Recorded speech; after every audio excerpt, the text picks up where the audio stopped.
আসসালামু আলাইকুম। আশা করি আপনারা সবাই ভালো আছেন। আমরাও ভালো আছি। আলহামদুলিল্লাহ। সুখ দুঃখের সংসারের আরেকটা নতুন ভিডিওতে আপনাদেরকে আরো একবার স্বাগত জানিয়ে আবারও আরেকটা নতুন ভিডিও নিয়ে চলে এলাম।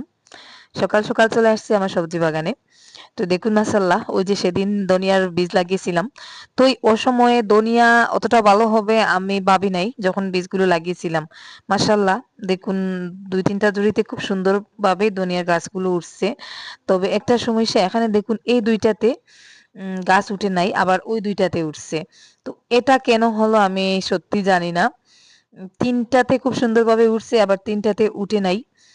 আ আমি কিন্তু সমানভাবে বীজ লাগিয়েছিলাম, সমানভাবে মাটি দিয়েছিলাম, সমানভাবে পানি দিয়েছিলাম।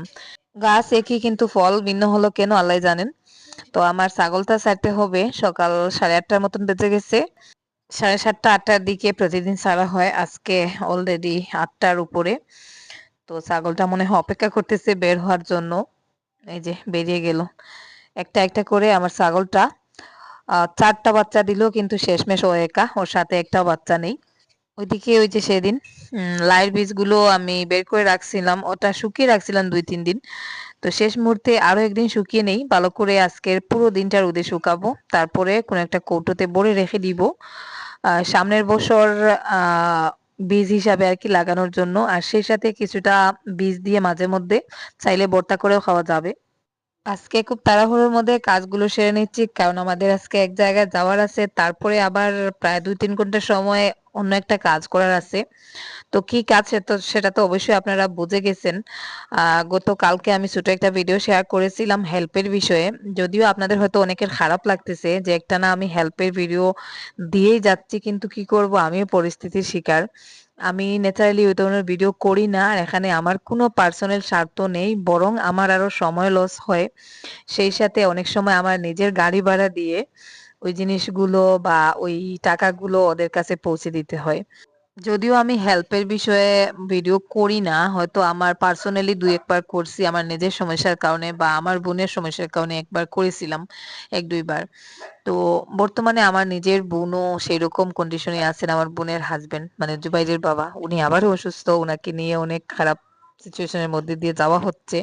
তারপরেও আমি যেহেতু আমার বোন, আমার বোনকে নিয়ে আমি কোনো ভিডিও করতেছি না। তো উনারা আসলে এমন পরিস্থিতির মধ্যে দিয়ে আমাকে বলেন, তো বাধ্য হই, কারণ সত্যিই খারাপ লাগে, কষ্ট হয় দেখে। তাই রিকোয়েস্ট গুলো ফেলতে পারি না। তো যাই হোক, গতকালকে আমি একটা ভিডিও শেয়ার করেছি। সেখানে একজন আপু আমাকে কমেন্ট বক্সে নাম্বার চাইছেন।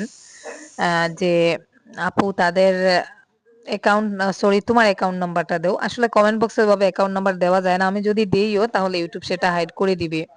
তো যার জন্য আমি কিন্তু আমার WhatsApp নাম্বার দিচ্ছি। এই যে আমি বর্তমানে স্ক্রিনে যে নাম্বারটা দিছি ওটা আমার WhatsApp নাম্বার। আপনারা চাইলে ওই নাম্বারে আমার সাথে যোগাযোগ করতে পারেন। অথবা আমি যাদের ভিডিও করেছি তাদের নাম্বারও আমার কাছে আছে। চাইলে তাদের নাম্বারও নিয়ে আপনারা যাচাই বাছাই করতে পারেন। তাদের নাম্বারও আমি চাইলে দিতে পারবো। আর যদি আমার নাম্বারেও আমার সাথে যোগাযোগ করতে চান তাহলে আমার নাম্বারও এই বর্তমানে আমি স্ক্রিনে যেটা দিছি ওইটাই, আমার সাথে WhatsApp এ যোগাযোগ করবেন। তারপরে প্রয়োজন হলে আমি অ্যাকাউন্ট নাম্বার ওখানে দিয়ে দিব। তো যাই হোক, এখানে দেখুন উম ওই যে আজকে আমাদের এক জায়গায় যাওয়ার আছে বলেছিলাম, মানে লন্ডন থেকে আরকি একজন আপু আসলে নাম বলতে বারণ করছেন। তো উনি কিছু টাকা দিয়েছিলেন। মানে ৩০ জন আরকি, ৩০ টা পরিবারের, উম ৩০ টা পরিবারকে আমি খাবার কিনে দিব।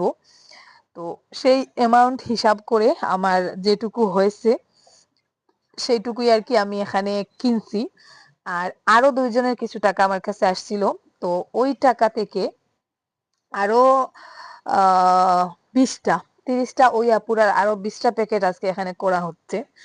তো ৫০ টা, টোটাল ৫০ টা পরিবারকে আজকে আমরা কিছু খাবার-দাবার আরকি রমজান মাসের জন্য, এই ১/২ লিটার তেল, ০.৫ কেজি মটর, ০.৫ কেজি ডাল, ৪ কেজি চাল, ০.৫ কেজি মসুর ডাল, ০.৫ কেজি মুগ ডাল, সেই সাথে ১ কেজি খেজুর, আর হচ্ছে যে ০.৫ কেজি তেল, সাবান, সার্ফ, তারপরে আলু, পেঁয়াজ, মানে যা, যা লাগে আরকি, শুধু গুঁড়া মসলা ছাড়া।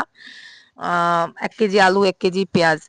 তো সবটাই এখানে প্যাকেট করে আনা হয়েছে। অর্ধেক প্যাকেট দোকান থেকে করে আনা হয়েছে। দোকানদারকে বলেই, মানে যেগুলো ওজন করে করে আর কি প্যাকেট করতে হয়, ছোট ছোট প্যাকেট, ওগুলো দোকান থেকেই করে দেখুন একটা গাড়ি দিয়ে আরিয়ানের বাবা নিয়ে আসলেন, ওই আমাদের পাশের দোকান থেকে আর কি। তো বাড়িতে এসে ফাইনাল প্যাকেজ গুলো আমরা করতেছি।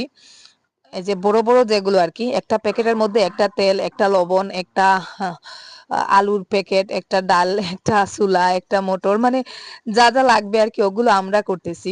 তো এখানে হয়তো আমাদের আরো 1-2 ঘন্টা সময় লেগে যেতে পারে, যেহেতু 50টা প্যাকেট এখানে তৈরি করতে হবে। আর যেহেতু এখানে 10 থেকে 12টা আইটেম, তো অনেক সময় দেখা যায় ভুল হয়ে যায়, একটার মধ্যে 8টা ঢুকে যায়, তো পরে হিসাব মেলে না, তারপরে ব্যাগগুলো আবারও নতুন করে করতে হয়। তো যাই হোক, আমার ছোটবেলা থেকে অনেক ইচ্ছে ছিল, যখন রমজান মাস আসে আমার মনে হয় যে আমি কিছু মানুষকে খাবার দাবার কিনে দিব, কিন্তু আসলে পরিবারের ব্যস্ততা, সংসারের খরচ, বাচ্চার খরচ সবকিছু মিলিয়ে সম্ভব হয় না। তো যাই হোক, উনাদের টাকায় কিনে দিলেও আমি যে আমার নিজের হাতে এগুলো করতে পারতেছি, এটার মধ্যেও আমি আলাদা একটা তৃপ্তি পাচ্ছি। তো এই যে প্যাকেটগুলো করা হয়ে গেছে, আমার পুরো বারান্দার মধ্যে দেখুন সারি বেঁধে রাখা হয়েছে। এই যে এখানে আর কি সারি বেঁধে প্যাকেটগুলো রাখা হয়েছে, ওখানে আবার আরেকটা বড় বস্তার মধ্যে আরো কিছুটা প্যাকেট রাখা হয়েছে। তো এই যে দেখুন প্যাকেটগুলো রেডি, এদিকে গাড়িও চলে আসছে। তো খাবারগুলো পৌঁছাতে গেলে আমার গাড়ি ভাড়া আরো 1200 টাকা লাগবে। তো যাই হোক, ওটা একজন আপু দিয়েছেন। তো গাড়ি নিয়ে আসছি, গাড়ির পুরো ডিকিটা ফাঁকা করে ওখানে যতটুকু সম্ভব, আমি ভাবছিলাম হয়তো এই গাড়িতে জায়গা হবে না, তো যাই হোক আমাদের ভাগ্নে মানে ড্রাইভার, যে ও তো আমাদের ভাগ্নে, আমরা রেগুলার যে গাড়ি নেই, তো ওর তৎপরতায় ফাইনালি এক গাড়িতেই আর কি আমরা জিনিসপত্রগুলো জায়গা করে নিয়েছি। আর আমরা মানুষ খুব কম যাচ্ছি, কারণ আরিয়ানের বাবা, আরিয়ান আর সরি আমি আর জুবাইর যাচ্ছি। তো এখানে গাড়ির সিটের মধ্যেও কিছু প্যাকেট রাখবো, এদিকে সামনে ড্রাইভারের ওখানে কিছু প্যাকেট রাখবো। এই যে দেখুন পেছন দিকটা একেবারে ভর্তি, একেবারে গাড়িটা টাল মেরে গেছে, কোনো মতে জুবাইর সিটের উপরে পা তুলে বসেছে, আর আমি জাস্ট পাটা নামিয়ে বসেছি, আরিয়ান তার বাবার সাথে গাড়ির সামনেই বসছে। মানে সবাই কোনো মতে কষ্ট করে যাচ্ছি, যেহেতু আরেকটা গাড়ি যদি আমরা বাড়াই তাহলে গাড়ি ভাড়া আরো বেশি লাগবে, যেটা হয়তো ওই বাজেটের মধ্যে নেই, যার জন্যই আর কি কোনো মতে ম্যানেজ করে নিয়েছি, যাই হোক বেঁচে গেলাম। তো আমরা দেখুন এখন প্রায় অনেকটা জায়গা চলে আসছি, বাড়ি থেকে ইফতার রেডি করে রান্না করে আমি প্যাকেট করে নিয়ে যাই, বিশেষ করে রমজান মাসে বিকালের দিকে বা দুপুরের শেষের দিকে কোথাও যদি যাই, আর যদি মনে করি যে রাস্তা ইফতারের টাইম হয়ে যাবে, তাহলে আমি বাড়ি থেকে ইফতার রেডি করে খিচুড়ি, সুলাবুনা, ফল টল ওইসব কেটে ছোট ছোট বক্সে করে নিয়ে যাই, যাতে আমরা যতজন মানুষ আছেন আর কি ওই হিসাবে নিয়ে যাই। তো যাই হোক, যেহেতু ইফতার রেডি করে নিয়ে যাচ্ছি কোনো সমস্যা নেই, আমরা বাড়ি থেকে জোহরে নামাজের পরে বেরিয়েছি, আর ওখানে যেতে যেতে বিকাল হয়ে যাবে, তারপরে ফিরে আসতে আসতে হয়তো রাস্তায় কোনো এক জায়গায় গাড়িতে আমি ইফতার করব।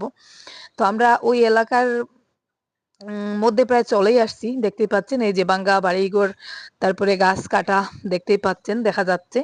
অনেক বড় একটা দায়িত্ব আমার মাথায় ছিল, গতকালকে দোকানদারকে সবকিছু হিসাব করে দিয়েছি, যে এই টাকা এই অ্যামাউন্টের মধ্যে এতটা প্যাকেট হবে, এই অ্যামাউন্টের মধ্যে সবকটা প্যাকেট সমানভাবে তৈরি করার চেষ্টা করছি। উম তো আমি ওই আপুর নাম বলছি না, কারণ যিনি একটু বেশি টাকা, যে 30 প্যাকেটের টাকা যিনি দিয়েছিলেন, তো ওনার নামটা আমি বলতেছি না, কারণ আপু বারণ করেছেন যে জাস্ট বলো, একজন আপু দিয়েছেন, নাম টাম বলার প্রয়োজন নেই। তো যাই হোক, ওই জন্য আমি নামটা আর বললাম না। তো জানি না আমি কতটুকু করতে পারছি, বাট আমার যথাসম্ভব চেষ্টা করছি প্যাকেজের মধ্যে সবকিছু রাখার। রমজান মাসে যেহেতু এখন রমজান মাস, এক প্যাকেট খেজুরও রাখার চেষ্টা করছি। তো শেষমেশ এই যে এখন গাড়ি থেকে প্যাকেটগুলো নামানো হচ্ছে, এখানে প্যাকেটের মধ্যে মনে হয় 8-10 কেজি ওজনের আর কি জিনিসপত্র ছিল, তার থেকে বেশিও হবে। তো যারা আমাকে টাকা দিয়েছিলেন, তো উনাদের ওই টাকাটা আমি আর কি জাস্ট গাড়ির ভাড়াটা রেখে বাকি টাকাটা দিয়ে আর কি যতগুলো প্যাকেট করা যায় আমি করেছি। আর কিছু এক্সট্রা টাকা আমার কাছে আসছে, আরো একজন, ওই যে ওখানে একজন বিধবা মহিলা, 3জন বিবাহ উপযোগ্য মেয়ে নিয়ে থাকেন, তো উনাদের হাতে ওই টাকাটা ক্যাশ তুলে দিব, যেহেতু আরো 2জন ওই টাকাটা দিয়ে বলছেন ওই টাকাটা বিশেষ করে ওই মহিলাকে দিতে, যার বিবাহ উপযোগ্য 3টা মেয়ে, বিধবা মেয়ে মহিলা। তো উনার হাতে আমি টাকাটা ক্যাশ তুলে দিব, আর আপাতত খাবারগুলো দিয়ে দিচ্ছি। এখানে প্রত্যেকটা পরিবার থেকে একজনকে ডাকা হয়েছে। এই যে এখানে যিনি প্যাকেট দিচ্ছেন, উনি হচ্ছেন ওখানকার বর্তমানে আর কি ঘরবাড়ি যেখানে ভাঙ্গা হয়েছে, উনারা যে একটা চরের মধ্যে আছেন ওখানকার আর কি লিডার, উনি সব সবাইকে দেখাশোনা করেন। তো উনাকে বলা হয়েছে প্রত্যেকটা পরিবার থেকে একজন করে আর কি কাউকে আনার জন্য।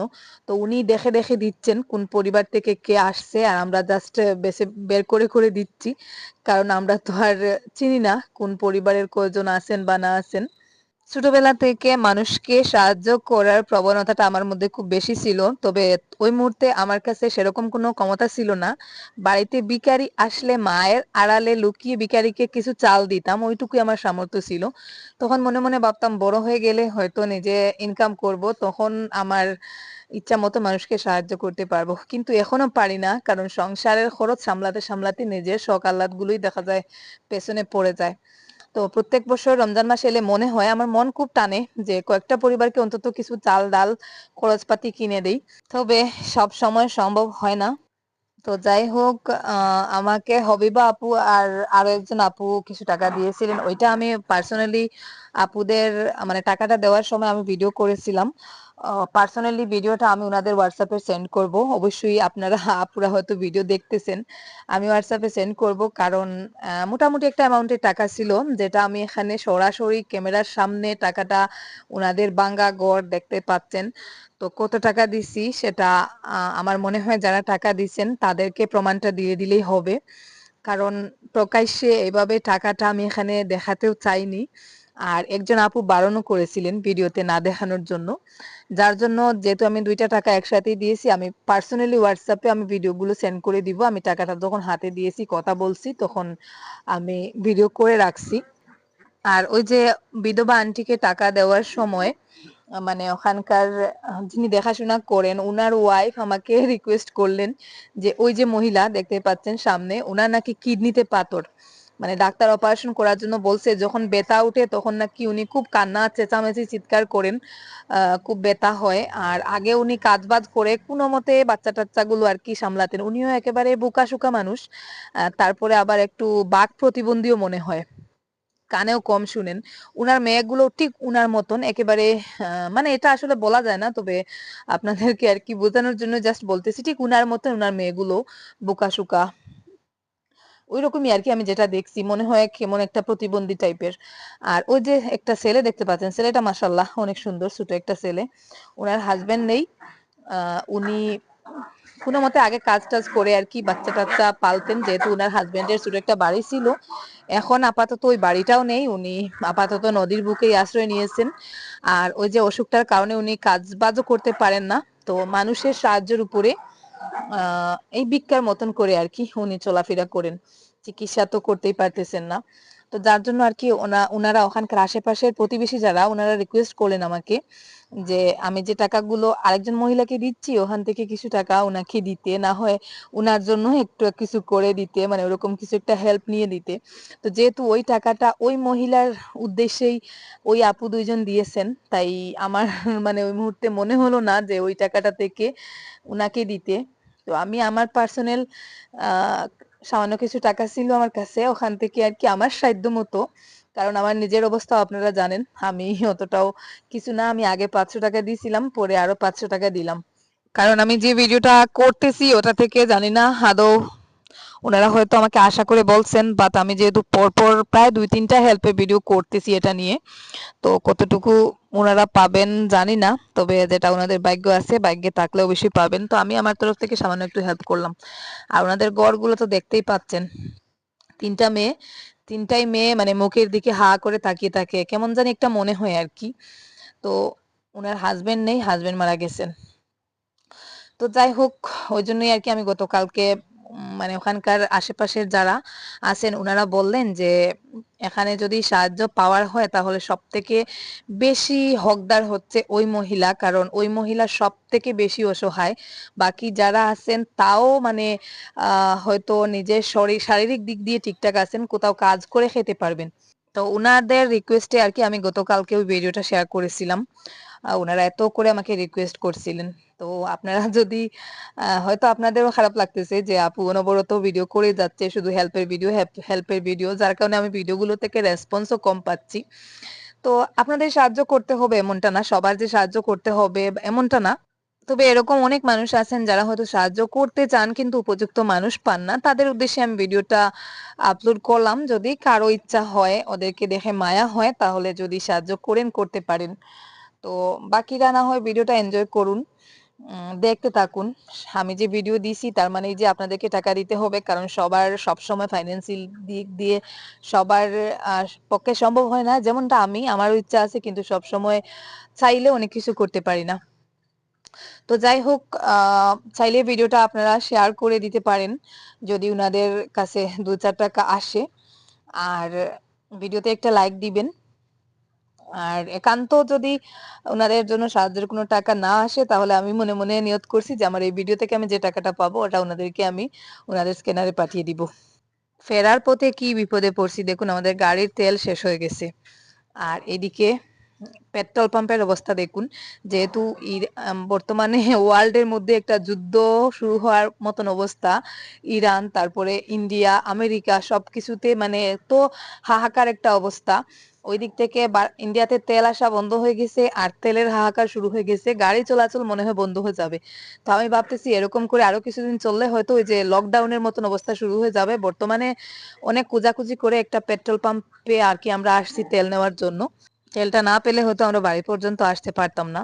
তো যাই হোক, ফাইনালি একটা পেট্রোল পাম্পে এসে পেট্রোল পেয়েছি, কিন্তু অন্য পেট্রোল পাম্প গুলোতে নো পেট্রোল বলে সাইনবোর্ড ঝুলানো। তো এখন যদি এই অবস্থা, তাহলে আরো 5-7 দিন পর কি হবে আল্লাহ জানেন। দেশের পলিটিক্স এর মধ্যে আসলে আমরা নিজেরা মানে সাধারণ জনগণেরা কষ্ট পাই, এটাই আর কি। তো দোয়া করি সবকিছু যেন শান্তিপূর্ণভাবে সমাধান হয়, এতে করে দুনিয়ার সাধারণ মানুষগুলোর অন্তত হাহাকার আর কি একটু কম পড়বে। তো আজকের মতো এই পর্যন্ত। আল্লাহ হাফেজ, আসসালামু আলাইকুম।